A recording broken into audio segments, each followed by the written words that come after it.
Assalamualaikum warahmatullahi wabarakatuh. Bismillahirrahmanirrahim. Bismillah, alhamdulillah, wassalatu wassalamu ala rasulillah Sayyidina Muhammad ibn Abdillah wa ala alihi wa ashabihi wa azwajihi wa dhurriyyatihi wa ahli baitihi wa man tabi'ahum bi ihsan ila yaumil qiyamah.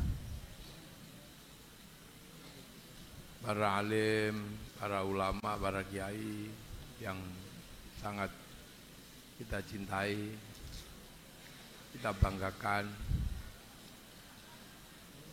Bapak Wakil Gubernur Gus Yassin yang kita cintai, para jamaah sholat tarweh di gubernuran yang saya hormati. Alhamdulillah, malam hari ini kita bersama bisa memperingati turunnya Al-Quran.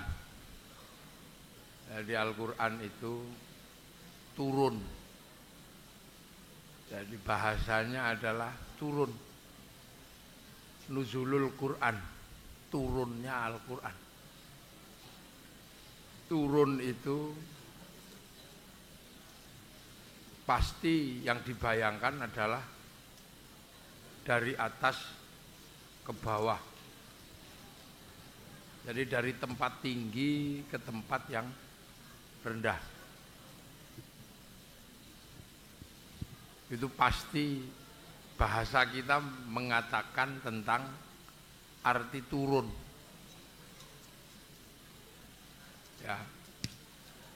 Nah, ini menggambarkan bahwa Quran itu turun. Turun dari mana? Turun dari langit. Langit itu ya orang pasti menyebut langit itu di atas. Dari satu tempat yang Rasulullah pernah naik waktu Isra Mi'raj. Jadi ketika Rasulullah Isra Mi'raj itu dibawa ke langit. Jadi Rasulullah itu pernah ke tempat di mana kalau dalam bahasa anak-anak digital gitu ya, karena ini bunyinya digital itu ke tempat yang di situ adalah pusat data. Jadi di langit itu waktu Rasulullah naik ke langit Isra Mi'raj itu sampai ke tempat yang namanya pusat data, cloud gitu kalau anak milenial, cloud. Jadi di sana ada hard disk besar. Yang di situ memang pusat data dunia itu ada di situ. Namanya Lauhil Mahfuz. Jadi seluruh catatan dunia ini, apapun yang ada di sini itu ada pusat datanya. Nah, agama-agama dahulu juga mempercayai tempat itu, tapi apakah nyampe atau enggak? Tapi kalau Rasulullah nyampe ke pusat data itu. Orang Yahudi Nasrani menyebut pusat data itu namanya Tabut Sulaiman. Orang Yunani yang percaya pada dewa Jupiter, yang punya Tuhan itu Zeus, punya istri Hera, punya anak Hercules itu juga meyakini tentang pusat data itu. Cuman mereka menyebut kotak Pandora. Yang agak berbeda cuma orang Jepang. Pusat datanya disebut kantong Doraemon. Itu agak beda dia menyebutnya. Tapi seluruh agama itu punya bahwa di langit itu ada pusat data. Nah, Islam menyebutnya Lauhil Mahfuz. Nah, Quran itu dari situ. Bal huwa Qur'anun Majid fi Lauhil Mahfuz. Jadi fi Lauhil Mahfuz itu jelas ini Bal huwa Qur'anum Majid fi lauhim mahfuz. Itu jelas disebut di pusat dari Quran itu memang berasal dari pusat data itu. Makanya manusia ini terhubung erat dengan pusat data. Karena manusia sebelum sampai ke sini itu registrasi dulu juga di situ. Jadi sampean-sampean itu sebelum turun ke sini itu diregister di sana dulu. Diregister. Jadi manusia ini registrasi dulu di pusat data itu. Oleh Allah ditanya, alastu birabbikum. Kamu nanti kalau tak turunkan ke sana itu kamu masih ingat gak kalau aku ini Tuhanmu? Qalu bala syahidna. Iya ya Allah, aku tetap jadi saksi engkau Tuhan, engkau Allah.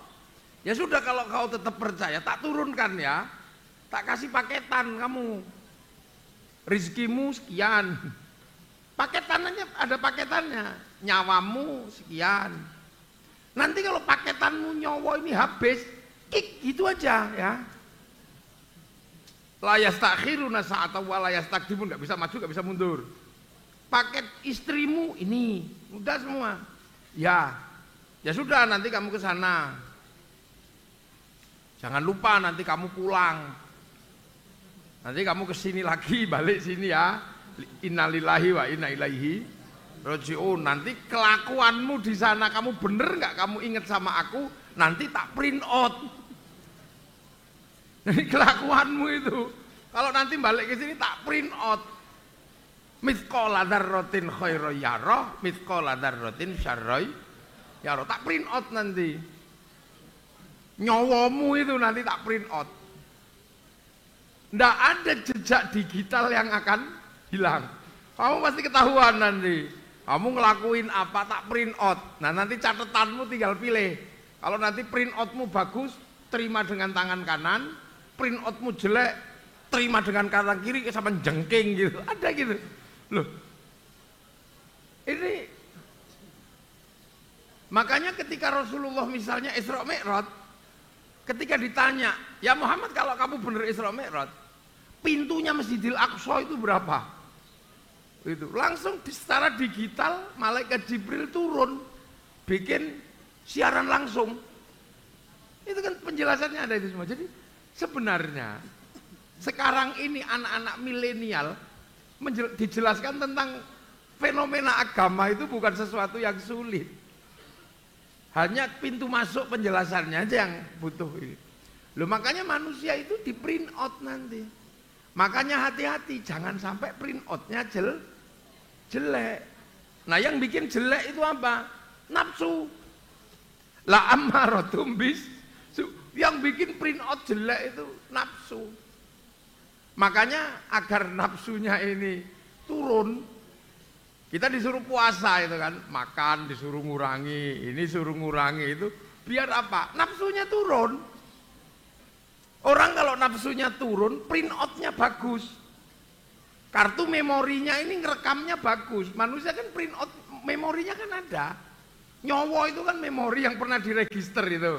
Kalau ini kan casingnya aja ini. Produk Semarang makanya ya pesek-pesek begini nih. Ini casing aja ini casing. Kalau diproduksi di Eropa ya tinggi besar, diproduksi di Arab ya itu. Ini casing aja. Tapi di dalam tubuh kita itu ada memori yang merekam kehidupan. Namanya roh atau nyawa. Ya persis kayak syuting inilah, saya di syuting itu. Saya itu ada rekamannya. Ada rekamannya. Ada rekamannya, semua lengkap. Setelah ngerekam saya, sampean ya, sampean jengkel, wah ini sudah enggak update ini, handphonenya udah jelek, kameranya sudah enggak masuk, kamera update ini, udah banting aja nggak apa-apa, hancurin itu syuting itu, nggak ada masalah. Yang penting memorinya masih ada, rekamannya masih ada. Makanya jangan khawatir. Handphone itu bawa banting tidak ada masalah, yang penting memorinya masih ada, rekamannya masih ada. Makanya manusia itu walaupun nanti mati tubuhnya hancur, Ruhaninya itu rekamannya masih ada. Nah makanya kan tubuh ini bagian ngerekam. Tangan ngapain direkam, mata ngelihat ini rekam. Jadi tubuh ini ngerekam, persis kayak kamera itu. Sama kayak pohon padi. Pohon padi itu tugasnya ya ngerekamin apa? Beras nanti itu. Karena yang dicari itu kan beras itu. Beras itu merekam seluruh kerjaan pohon padi. Walaupun ketika sudah dipanen, padinya sudah dibuang makan sapi, berasnya ada, masuk laboratorium tetap ketahuan ini organik atau bukan. Manusia juga sama, walaupun nanti tubuhmu itu udah habis, hancur, nggak ada masalah. Yang penting memorinya masih ada, nyawanya itu rekamannya masih ada. Makanya mumpung kita hidup, rekamlah yang bagus. Nah rekaman itu nggak mungkin bagus kalau orang itu nafsunya gede, rekamannya pasti jelek. Mata, lihat tetangga, beli TV. Kalau nafsunya gede mesti alah paling kredit. Nah nyawa ini ngerekam kredit. Tapi kalau nafsunya kendo, orangnya baik, udah nggak emosian, alhamdulillah tetanggaku beli TV baru, nanti aku bisa ikut nonton. Rekamannya alhamdulillah. Terima gaji. Kalau orang nafsunya gede, ini gaji cuman segini, ini pasti dikorupsi. Rekamannya korupsi. Tapi kalau orang nafsunya udah kendo, udah nggak emosian, terima gaji, alhamdulillah. Rekamannya alhamdulillah. Jangan sembrono sampean. Puasa ini adalah belajar bikin rekaman bagus. Makanya nafsu yang la ammaratum bisu ini ditegak biar rekaman bagus. Kuping, kalau nafsunya tinggi denger suami ngorok, ini radio rusak, rekamannya radio rusak. Tapi kalau nafsunya kendo, udah enteng, nggak emosian, nggak marah, suami ngorok, rekamannya pasti bagus. Alhamdulillah, nggak usah tak tengok, saya masih tahu suami saya masih hidup. Enak. Rekamannya nggak ada yang jelek orang itu.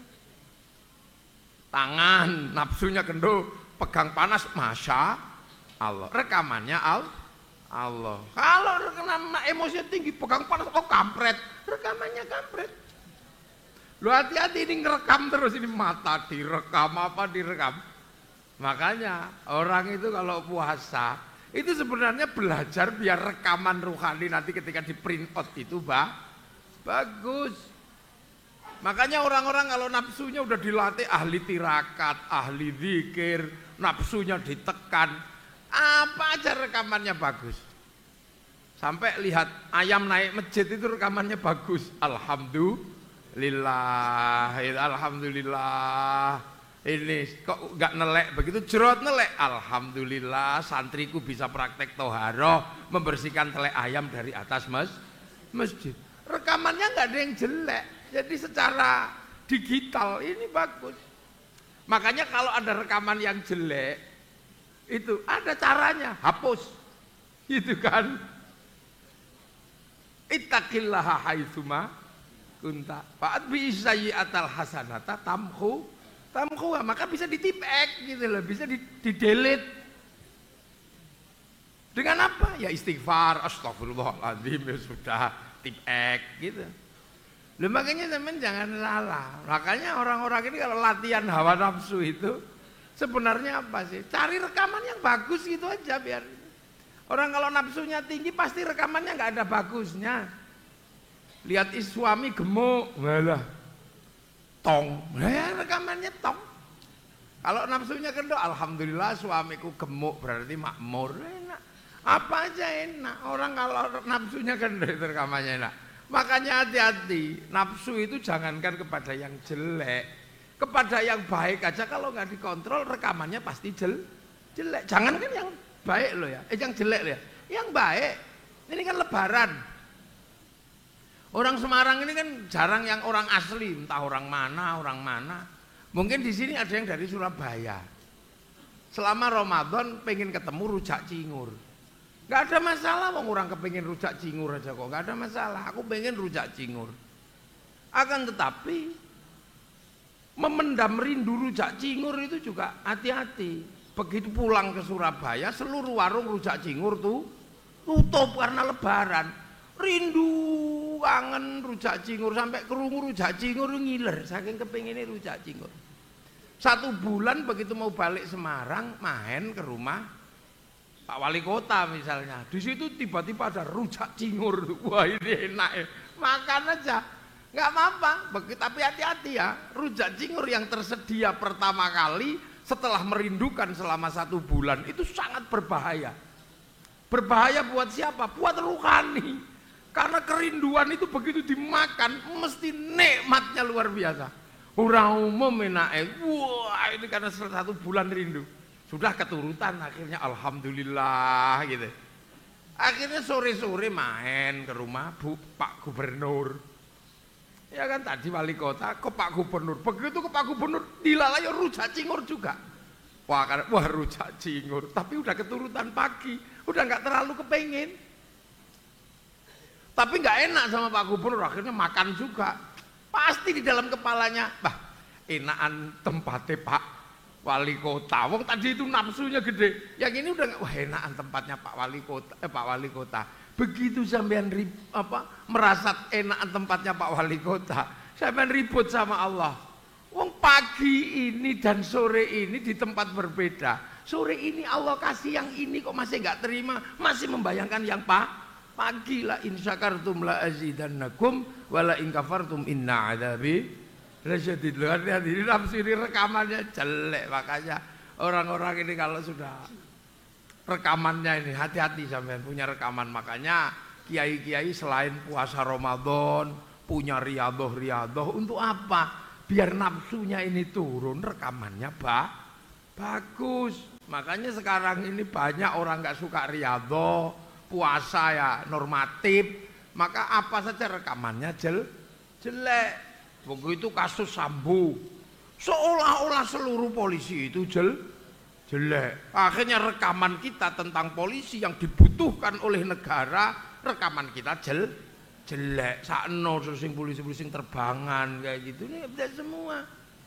Gara-gara siapa yang nilai pajak itu, terus siapa itu namanya, wis pokok itulah aku rapal, pokoknya ono wong pajak ditilep. Tiba-tiba kita memandang seluruh negara ini jelek karena 1 orang, rekaman kita jelek. Akhirnya suudon sama Pak Gubernur, suudon sama Pak Wakil Gubernur, padahal kasusnya ada di Jakarta. Lu ini loh, Pak Mahfud tahu ada pelanggaran sekian triliun, itu urusannya Pak Mahfud, sampean nggak usah ikut-ikutan. Kalau memang Pak Mahfud jago, buktikan tanggung jawab lah, kita lihat aja. Gak usah kemudian kita ngerasani yang lain. Nah kalau kita ngerasani rekaman kita jelek semua. Presiden rekam dalam hati kita, presiden jelek, polisi jelek. Lah. Makanya hati-hati. Ini ngerekam terus ini seumur-umur. Bahkan turu aja kadang rekaman kita diset ulang kok. Ngipi itu berwangidan itu ini coba. Jadi manusia ini sampean punya memori itu rekaman. Besok ketika kemudian tubuh kita diambil oleh Allah, diambil memorinya ini, ya masuk ke rekaman-rekaman Allah itu di sana, terus di print out. Lagi ada print out, ada kambingnya, ada radio rusaknya. Ini apa ini? Makanya nenek moyang kita, para alim, para ulama sudah besok wajahmu digawe kaya film sak layar didelok ini lakonmu, karena memori kita diputer ulang. Hati-hati. Makanya sampean diem-diem ya kerekam karena terkoneksi. Ruhani ini terkoneksi dengan Lauhil Mahfud. Makanya seperti handphone itu. Kartunya terhubung dengan satelit. Maka apapun yang dilakukan oleh handphone itu ketahuan. Digitalnya ada, jejak digitalnya nggak mungkin hilang. Pasti ada itu. Korupsi ada di situ kalau pakai HP. Bisa di print out.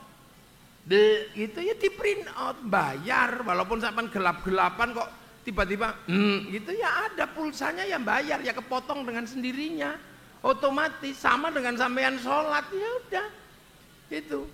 Makanya kita ini hidup ini tidak ada yang tiba-tiba lepas. Makanya manusia tidak boleh lupa bahwa kita ini punya sistem jaringan cloud yang ada di langit yang kita bisa online. Caranya online gimana? Ya ke pemancar. Makanya di dunia ini ada pemancar yang menghubungkan dengan Lauhil Mahfuz. Pemancarnya di mana? Di Mekah itu. Yang disebut inna awwala baiti wudi'a lin-nasi lalladzi bi Bakkata mubarakah. Itu pemancar Lauhil Mahfuz sana yang ada di dunia. Makanya kita online ke sana setiap hari online.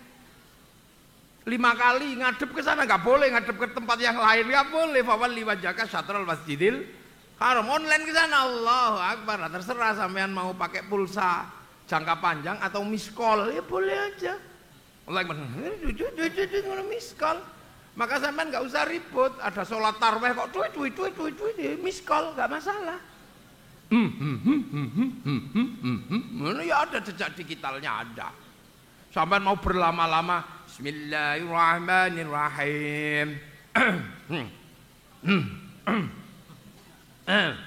Batuknya 10 kali, ya nggak apa-apa. Itu saking nikmatnya online. Loh, ya. Udah, ya. Udah ada kan? Ada, wis ya Mas ya, ya, wis ya. Ada loh ini online. Itu di print out pulsanya ada.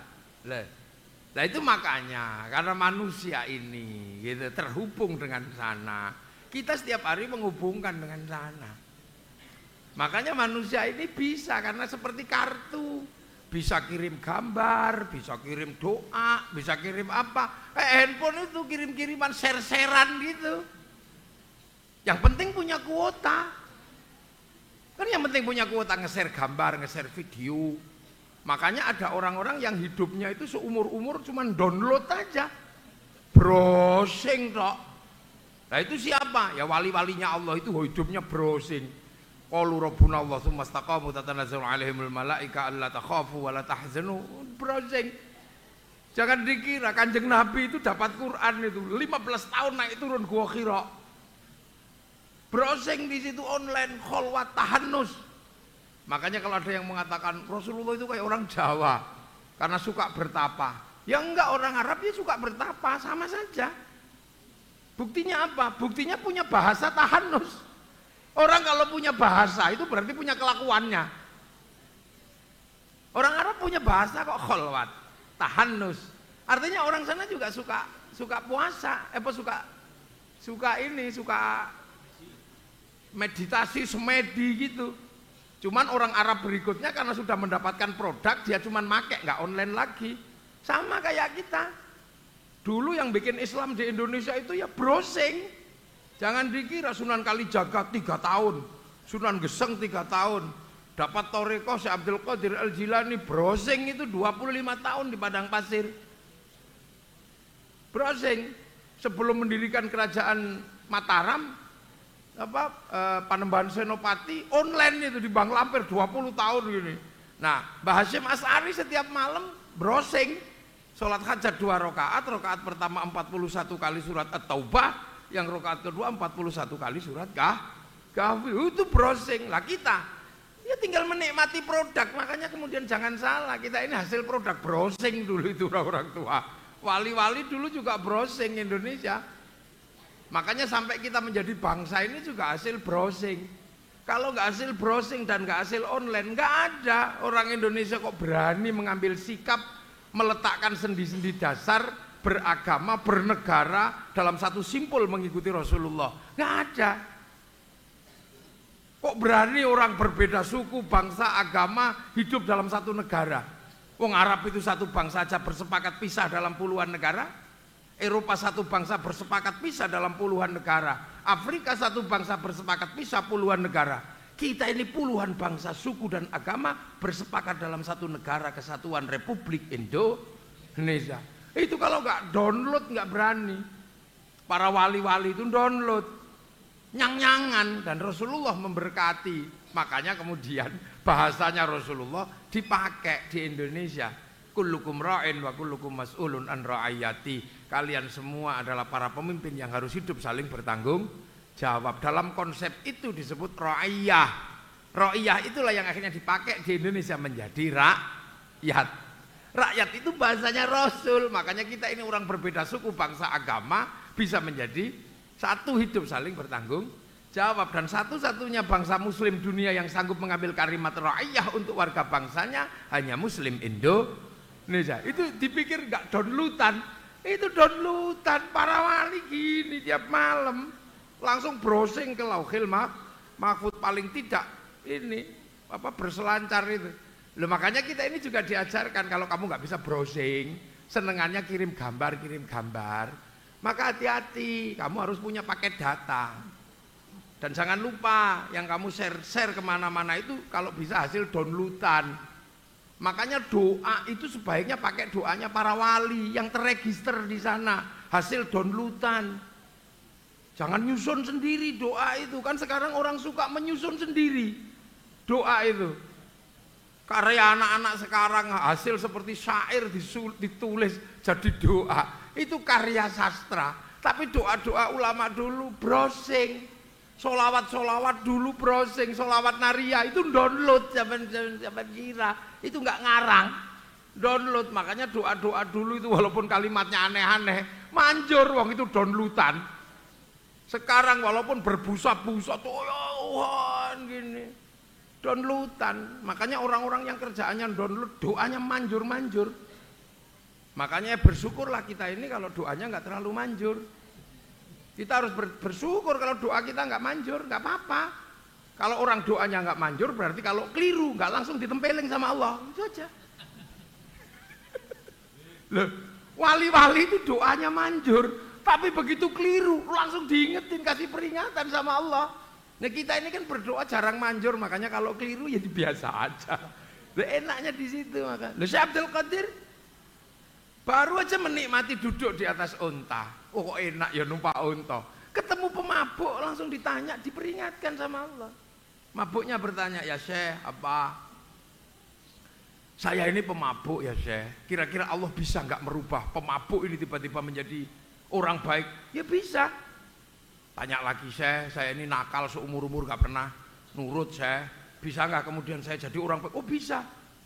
Tanya lagi orang mabuknya ini, ya Syekh, berarti Allah bisa ya merubah Syekh yang orang paling baik sekarang tiba-tiba menjadi penjahat itu, kira-kira bisa gak? Syekh Abdul Qadir langsung pulang sambil nangis, ya Allah. Loh, langsung diingetin, baru menikmati kuda apa unta ini. Nabi Ibrahim karena sering menjamu tamu, kalau tamu datang itu kebiasaan Khalilullah. Tiba-tiba satu ketika ada orang dawablek tidak mengikuti Nabi Ibrahim, nawakal, jahat orang itu, agamanya beda, minta makan di situ padahal lagi jamu orang, nggak dikasih makan sama Nabi Ibrahim. Nggak, kamu orang nggak patuh sama aku. Tapi lama-lama Nabi Ibrahim kasihan orang itu pergi, jangan-jangan mati, dibawain makanan. Orang itu tetap ngomel, hem kamu kita makan aja nggak dikasih. Ya sudah ini makan, besok mah udahlah kamu makan, aku minta maaf tadi. Tak pikir kamu nggak serius. Iya aku serius, aku lapar, tapi kamu dasar pelit. Udah dibawain makanan begitu. Setelah itu pulang Nabi Ibrahim, ditegur sama Allah, ya Ibrahim, orang itu karena nggak patuh sama kamu, minta makan sekali aja nggak kamu kasih. Padahal dia itu seumur-umur nggak pernah patuh sama aku, tetap tak kasih makan. Loh, jadi orang-orang besar yang doanya manjur itu kalau keliru langsung diperingatkan. Karena apa? Pernah browsing sana, betapa ketatnya di sana itu jalur digital Lauhil Mahfuz. Makanya kita yang nggak pernah pakai jalur digital ya sudahlah, pakai jalurnya para wali aja. Kalau ngirim doa, ngirim apa ya sudah pakai jalurnya para wali. Kalau ke apa nggak punya paketan ya ke warung cari wifi gratisan, cari free wifi. Itu makanya kita ini kalau berdoa biasanya pakai jalurnya para wali, ila hadratin nabiyil mustafa wa ila jami auliyaillah minal masyariq ila magharibi fi bari wa bakar Rasul Abdul Qadir Al-Jilani, langsung wali abaina ummahatina masyayikhina nakhusun ila ruhi Pak Dewa Dul wa ila jami hajatina al-Fatihah, bet gitu udah. Loh itu nyampe enggak? Ya nyampe, jangankan doa dibagi kok enggak nyampe, wong sepak bola aja nyampe.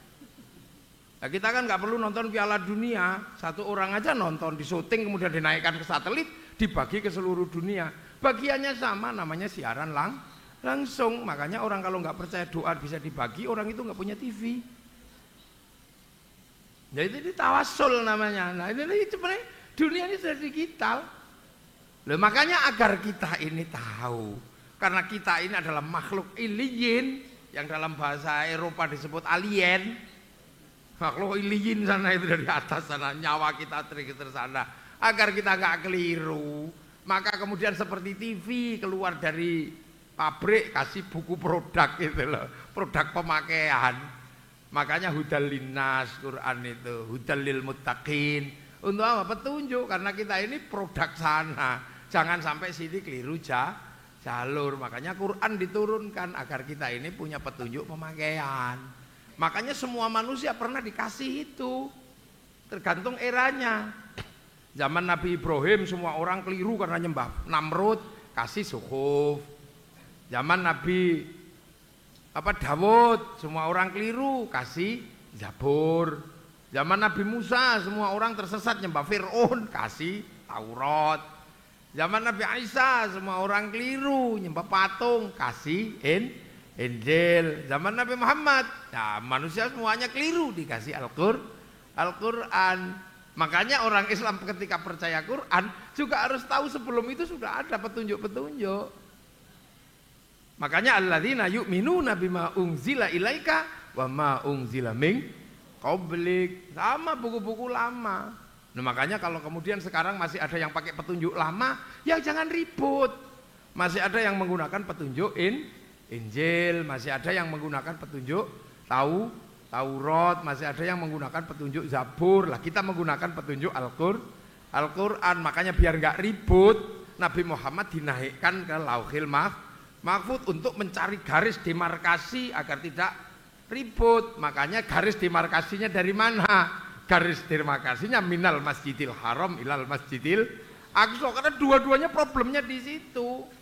Yang di Masjidil Aqsa Taurat, Injil, yang di Masjidil Haram Al-Quran. Tapi bahwa 3, 4 kitab besar petunjuk dunia ini menjadi barokah. Makanya Masjidil Haram ya barokah, Masjidil Aqsa ya barokah. Maka disebut alladzi barokna haulahu, karena sama-sama pegang petunjuk. Jadi jangan dikira sampean. Nah yang alladzi barokna haulahu yang berpegang di Masjidil Aqsa bergerak ke Eropa. Nah salah satunya yang dari Masjidil Haram bergerak ke Indonesia lah, yang bergerak ke Eropa. Makanya yang ke Eropa ini menguasai teknologi logam, karena di sana ini banyak sekali orang Yahudi. Orang Yahudi masih memegang kitab Taurat dan kitab Zabur. Kitab Zabur itu kitabnya Nabi Dawud. Nabi Dawud itu raja logam. Raja logam Nabi Dawud. Makanya teknologi logam dunia itu yang menguasai ya orang Yahudi. Karena apa? Punya kitab Zabur. Sampai nggak perlu bertanya yang asli mana, pokoknya mereka masih pegang. Jadi Zabur ini isinya mengahli logam dunia. Orang Nasrani pegang Injil. Ya di situ pengobatan apa, wong nabinya itu tabib besar Nabi Isa. Makanya obat-obatan, rumah sakit, farmasi, sampai vaksin, sampai apa, masih dominasi orang Eropa. Nah di era digital ini ketemu semua. Yang Eropa dan Asia yang tadinya berpegang pada jaringan Masjidil Aqsa, berpegang pada jaringan Masjidil Haram, ketemu. Nah inilah yang namanya era digital, keluar dari era analog. Ini kita ketemu. Kita ngaji gini, ya yang mempertemukan apa? WhatsApp. Siapa yang bikin? Mark Zuckerberg, orang Eropa. Kita kemana-mana bisa lebih mudah, pergi haji pakai bank. Yang mempertemukan siapa? Rothschild, Rockefeller, orang Yahudi yang memiliki bank devisa New York sama bank London. Sama. Orang Islam pergi haji, yang naik pesawat, yang punya pesawat siapa? Ya perusahaan-perusahaan Eropa, ada Boeing, ada Airbus. Istri kita cantik, ya karena apa? Pakai bedak Prancis. Produknya masih dari sana semua. Lah pertanyaannya adalah kaum muslimin ini bergeraknya kapan? Ya mari pelan-pelan bersama-sama. Kan gitu. Karena apa? Quran itu hudal lil muttaqin. Nah muttaqin itu siapa? Alladzina yu'minuna bil ghaib. Itu pertama kali, sementara kita ini hari ini paling ribut dengan ghaib. Jadi muttaqin yang berbicara tentang ghaib hari ini dipersoalkan luar biasa. Ada kaum muslimin yang sekarang selalu setiap hari membicarakan gaib, dan setiap berbicara gaib keluarnya langsung musyrik. Nah ya sudah. Artinya pintu masuk pertama menjadi muttaqin sekarang jadi bermasalah di kalangan kaum muslimin. Kenapa akik dipersoalkan? Karena gaib. Kenapa keris dipersoalkan? Karena gaib. Kenapa ziarah kubur para wali karena gaib. Kenapa doa bersama disebut ini? Karena gaib. Jadi dengan gaib itu ada hari ini kaum muslimin yang antipati. Padahal Quran itu hudal lil muttaqin. Muttaqin itu pertama adalah yu'minuna bil gaib. Ini yang kadang kita ini. Sementara ulama-ulama gaib sendiri wais dimusyrikno, kafir musyrik setiap hari. Toreko dimusyrikno, belajar hizib musyrik. Dulu kalau di pesantren masih agar anak-anak mengicipi gaib itu diajarkan hizib, bacok ting gitu aja. Makanya kan jajal waja'alna min baini aidim sadda wa min khalfihim saddan faqshaynahum fahum la yubsirun. Lu itu Quran hudal lil muttaqin bil ghaib. Di situ ada gaibnya. Mencintai perempuan kok ditolak. Jajal kegaibannya apa? Innahu min Sulaiman wa innahu bismillahirrahmanirrahim. Punya istri cerewet, hati jajal kegaibannya apa? Sumumbuk mun umyum fahum la. Ya dulu itu ada pelajaran-pelajaran itu. Itu gaib. Terus kemudian muttaqin kedua itu mendirikan sholat, yuqimunas sholat. Sholat itu ngadep yang gaib. Nah karena ngadep yang gaib itu husnudzon. Ka'annaka tarahu fa illam takun tarahu fa innahu yaraka. Lah tiba-tiba sholat yang tadinya ngadep yang gaib sekarang menjadi sesuatu yang material. Takbirnya harus begini, kalau enggak begini kamu enggak diterima. Yang terima itu kamu apa Allah? Lu sholat itu husnudzon kok. Semua orang sholat pasti belajar cara sholat yang terbaik pastilah. Sampai orang Indonesia kukur-kukur aja nggak berani kok. Kok tiba-tiba wis kukur-kukur nggak berani, masih dikatakan sholatnya nggak sah. Gara-gara apa? Gara-gara Allahu Akbar kabiro, bukan Allahumma ba'id. Itu ribut juga. Lu sholat itu ibadah itu ka'annaka tarahu. Ini jadi masalah lagi. Karena akhirnya apa? Yu'minuna bil ghaibnya hilang, akhirnya sholat yang mestinya adalah menghadap yang gaib menjadi material sehingga opo-opo disalahno. Wa mimma razaqnahum yunfiqun. Infak itu ya gaib. Kalau kamu udah ngasih aja, nggak usah kamu hitung. Nggak usah kamu hitung, kamu kalau 10 keluar dapat 100 nggak usah dihitung. Nanti malah ruwet, begitu nggak dapat kamu ngamuk sama wah Tuhan nggak serius blas ini. Itu. Nah yang keempat muttaqin itu berat lagi. Karena walladzina yu'minuna bima unzila ilaika wa ma unzila min qabluk. Jadi belajar dari semua kitab. Makanya sampean kalau cuma paham Quran, enggak usah ribut masalah Injil. Belajarlah Injil itu kayak apa sih, belajari. Taurat kayak apa. Lah kita ini belajar Injil dari desertir, makanya kita ribut aja. Dari orang-orang yang pindahan dari agama lain tiba-tiba olok-olok agama yang sebelumnya. Nah kita sebagian besar belajar dari situ. Orang mantan pendeta tiba-tiba masuk Islam, jelek-jelekin semua orang Nasrani. Padahal itu persis kayak orang bercerai. Ketika pertama kali setelah perceraian jelek kan adalah mantan istrinya atau mantan suami. Nah kita rata-rata belajar, makanya antar agama ribut. Karena apa? Hampir semua agama tidak pernah belajar dari sumber Al-Quran dan wama unzila min qablik, tapi belajar dari desertir ini. Orang baru lepas langsung suruh pidato, Fatihahnya aja belum beres suruh pegang mic, ya ribut. Quran sebegitu banyak dia nggak lihat ini. Tiba-tiba ada yang mengatakan tahlil nggak ada, 7 hari 7 malam, 7 tahlilan, nggak ketemu dalilnya. Loh kamu itu belum lihat. Karena kamu baru masuk. Ya kan gitu. Nasionalisme tidak ada. Kayak Hasyim enggak ketemu. Ya kamu baru masuk, belum lihat yang asli kayak apa. Loh, ini problem. Loh makanya kita ini kadang kenapa Quran ini kapan sih? Gitu orang bertanya. Quran ini kapan akan menemukan ini? Karena cepat atau lambat Quran ini akan menemukan puncak kejayaannya. Karena sudah dijanjikan oleh Allah. Akan muncul orang yang namanya ulul albab. Siapa? Jadi Jadi inna fi khalqis samawati wal ardi wa ikhtilafil laili wan nahari la ayatil lil albab. Seluruh dunia dan perselisihan waktunya apapun pergeserannya itu akan menjadi pelajaran bagi ulul albab. Siapa dia? Alladzina yadhkurunallaha qiyaman wa qu'udan wa 'ala junubihim wa yatafakkaruna fi khalqis samawati wal ard. Itu orang ini yang mikir, berdiri mikir, duduk mikir, terlentang juga mikir. Mikirin semuanya, akan ketemu semuanya. Dunia akan ensiklopedik di bawah orang ini. Semua rahasia dunia akan ketahuan sama ulul albab ini. Sampai kemudian karena sudah ensiklopedik, dia mengatakan Rabbana ma khalaqta hadza batila. Ya Allah, tidak ada yang sia-sia. Sekarang kita aja mikir nyamuk aja masih bingung. Belum ensiklopedik ya. Telek kebo belum ensiklopedik. Yang sudah ensiklopedik baru kunyit, bajakah, apalagi temulawak, pelkina, itu baru segitu-segitu aja yang ensiklopedik. Padahal dunia ini nanti menjadi ensiklopedik besar buat ulul albab. Seluruh rahasianya itu ketahuan. Nah kalau sudah itu ketahuan terus kiamat. Makanya kiamat itu nunggu Indonesia.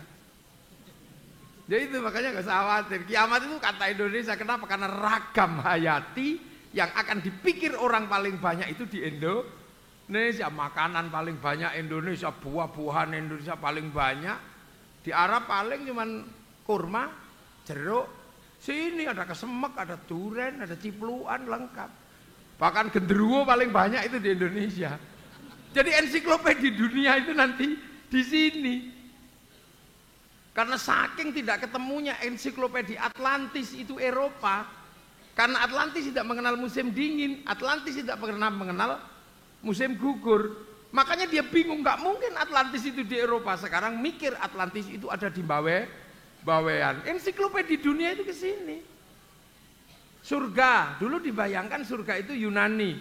Tapi begitu surga Yunani bingung, nggak ada surga itu di Yunani.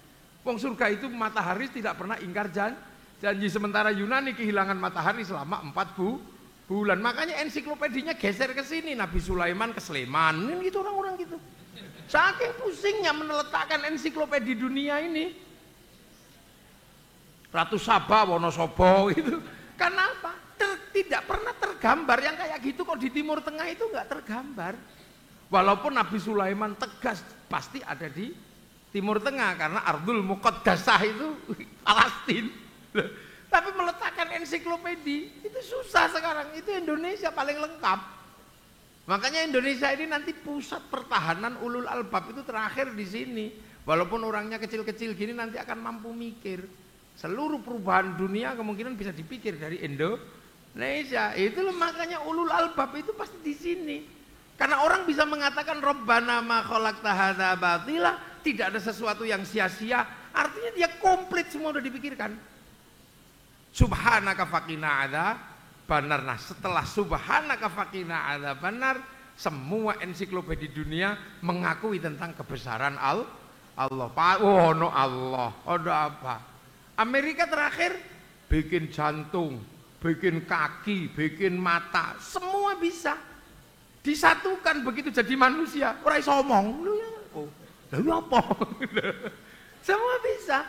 Cina itu bikin ginjal, bikin apa dipadukan, semuanya hidup, unsur manusia ini hidup semua, dipadukan. Ora krungu, kopok. Ora krungu ini semuanya. Nah, ketika nanti itulah mereka mengakui, oh ada sesuatu yang tidak terjangkau oleh manusia. Itu siapa? Ya nanti mereka juga akan tahu bahwa ada kekuatan di luar kekuatan manusia. Nah, ketika mereka tahu, mereka akan mengatakan subhanaka faqina adzabannar. Lah itu kapan? Ya masih panjang. Makanya jangan ribut kiamat. Kiamat itu masih mau panjang, enggak usah ribut. Ada yang awas hari Jumat tanggal 15 Ramadan akan ada asteroid nabrak bumi. Semuanya sudah takut, iuran, tarik semuanya. Terus dipasrahkan sama ketua panitia hari kiamat, nggak jadi, Sabtu masih aman. Nggak kapok-kapok itu. Lah kata kiai-kiai, kenapa sih kiai kok nggak terlalu serius bahas kiamat? Kata kiai, alah wong kiamat itu bareng-bareng aja kok dibahas serius-serius. Kayak kiamat giliran listrik aja nanti dibahas. Nah, ini loh. Jadi itu nanti ada. Jadi Quran itu pasti akan menemukan titiknya, tapi kapan?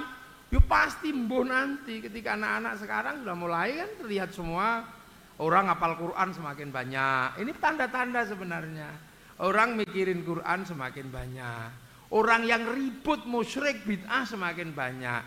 Tapi semakin nggak laku. Beda itu. Orang yang dikit-dikit ribut kafir apa ada tapi nggak laku lama-lama. Ini nanti terjadi.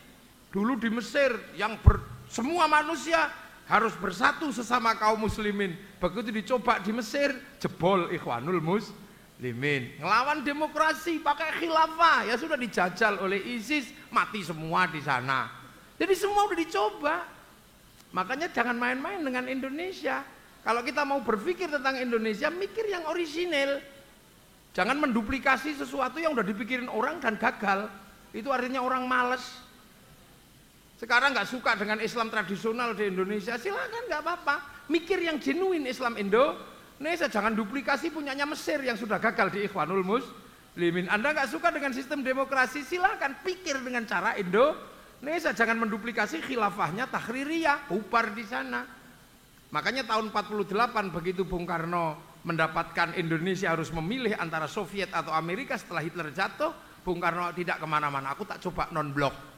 Semuanya mikir, kalau Bung Karno non-blok terus Indonesia ini mau kemana?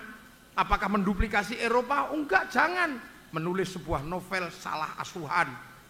Apakah Indonesia akan menduplikasi Belanda? Oh enggak, nulis novel tenggelamnya kapal Van der Wijk.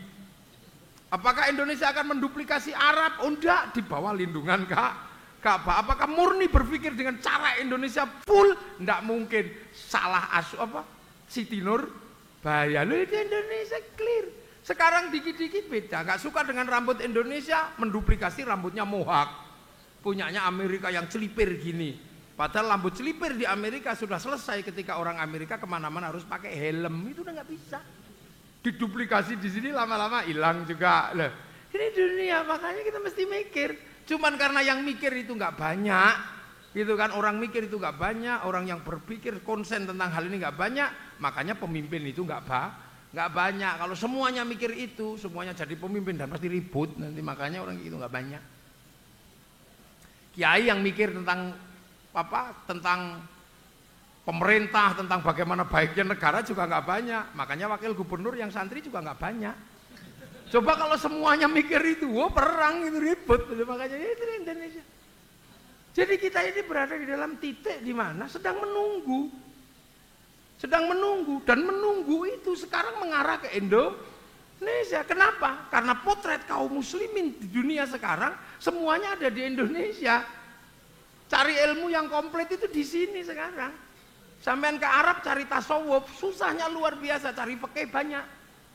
Ke Amerika cari fikih susah, tasawuf yang banyak. Ke Afrika cari fikih susah, tasawuf yang banyak. Kalau mau cari yang komplit di sini itu masih utuh. Tasawuf masih komplit, kalam masih komplit. Makanya orang sholat paling banyak Indonesia, orang tarweh paling banyak Indonesia, orang apal Quran paling banyak Indonesia, masjid paling banyak Indonesia, bahkan orang haji paling banyak Indonesia. Lah ini potretnya ke arah sini. Makanya sampean tunggu aja, maka jadilah orang yang baik. Karena tamu-tamu dunia, duta-duta dunia nanti akan ke sini. Karena kaum muslimin terbesar dunia sekarang ada di Indonesia. Yang ke Eropa sudah macet, yang ke Rusia sudah macet, yang ke Afrika macet, ke Cina nggak gerak, yang ke Indonesia tumbuh subur menjadi kekuatan muslim terbesar di dunia. Jadi diem-diem sampean sedang menunggu tamu. Makanya jangan ribut saja. Jangan ribut persoalan apa Habib atau bukan Habib, sudah itu lewatkan itu. Beruntung aja kita punya keturunan-keturunan Rasul ada di sini. Ya jangan ribet, itu aja. Ulama-ulama yang muncul menjadi orang-orang alim ya banyak.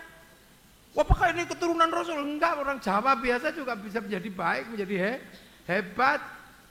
Mbah Maimun hebat, bisa mencetak putra-putra dan murid-murid yang hebat. Enggak pernah terus kemudian, wah aku durian, enggak, biasa aja. Nah ini kan di sini kan sekarang lagi ribut itu. Jadi makanya sudah, yang senengannya ngaji lah, yang senengannya solawatan lah. Ngaji juga bagus, solawatan juga bagus. Kalau solawatan kan paling enggak ya kita cinta Rasul, mahabbah. Selain itu kemudian orang jual tahu ya laku, jual spanduk laku, jual slayer laku, sampai gagang pancing lah laku. Gini-gini ini kan di Indonesia indah.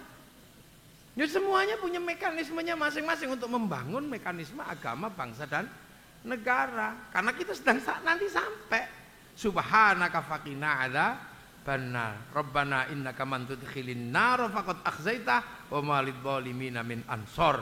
Jadi orang-orang ini cuma tolong loh. Jadi makanya kita cari pertolongan dengan Allah.